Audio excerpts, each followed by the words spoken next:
แต่กี้แต่ก่อนโดนนานมาแล้วยังมีหมู่บ้านแห่งหนึ่งซึ่งใกล้กับป่าใหญ่เต็มไปด้วยความอุดมสมบูรณ์ของสัตว์ป่านานาพันธุ์มีคนอาศัยอยู่ประมาณ20ครอบครัวพวกเขาได้ประกอบอาชีพเก็บผักหักหน่อเพื่อเลี้ยงชีพหาอาหารป่าตามธรรมชาติใช้ชีวิตแบบเรียบง่ายมีชายผู้หนึ่งชื่อว่าท้าวบุญได้อาศัยอยู่กับแม่อยู่ตูบหลังหนึ่งส่วนหมู่บ้านชาวบ้านในหมู่บ้านเล่ากันว่าในทุกวันศีลวันพระก็มักจะได้ยินเสียงคล้อง เสียงกลอง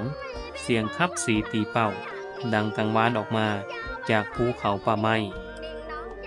ซึ่งห่างจากหมู่บ้านออกไปไกลพอสมควรซึ่งชาวบ้านก็ได้แต่สงสัยว่าใครกันแท้ที่มาคับสีตีเป่าในยามกลางคืนแบบนี้แต่ชาวบ้านก็ยังหาคำตอบบ่ได้แต่พากันเล่าสืบกันมาในมื้อหนึ่งท้าวบุญได้เข้าไปในป่าเพื่อหาอาหารพอแต่เข้าไปในป่าท้าวบุญก็บ่ออกมาเลยเป็นเวลาหลายมื้อแม่และชาวบ้านได้พากันออกไปตามหาแต่หาจังไดก็หาบ่พบชาวบ้านก็จึงได้พากันเฮ็ดพิธีเปิดป่าขมาดงขอให้ท้าวบุญได้กลับคืนบ้านคืนเฮือนส่วนท้าวบุญได้เกิดอุบัติเหตุตกภูสูงเฮ็ดให้ท้าวบุญหมดสติและลาวก็ได้พบกับสาวงามในป่าดงอันตึบหนาแห่งนี้แต่ในตอนนั้นบ้านเมืองก็เกิดเหตุเพศภัยโดยบ่ฮู้สาเหตุมีนกใหญ่บินผ่านหมู่บ้านไปเฮ็ดให้คนในหมู่บ้านล้มตายหลายคนชาวบ้านได้พากันมนต์พระธุดงค์เพื่อเฮ็ดบุญสำระบ้าน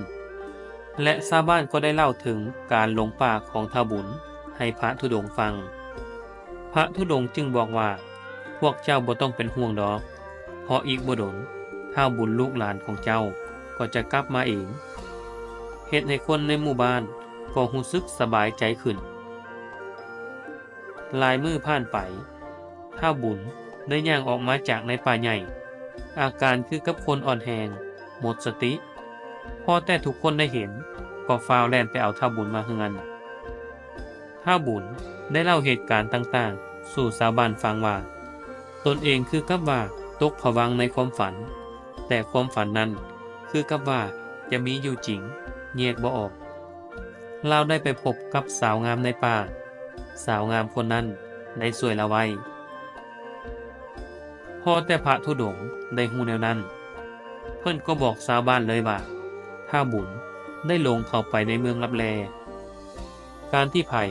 จะเข้าไปในเมืองลับแลได้นั้นเป็นเรื่องยากหลายเพราะเมืองมนุษย์กับเมืองลับแลนั้นมันจะต่างภพต่างภูมิอยู่คนละมิติเป็นมิติที่ทับซ้อนกันถ้าภัยบังเอิญลงเข้าไปในเมืองลับแลบุคคลนั้นมีบุพกรรมเกี่ยวข้องกับหมู่บ้านลับแลนั้นหลังจากท้าวบุญได้กลับมาเมืองมนุษย์แล้ว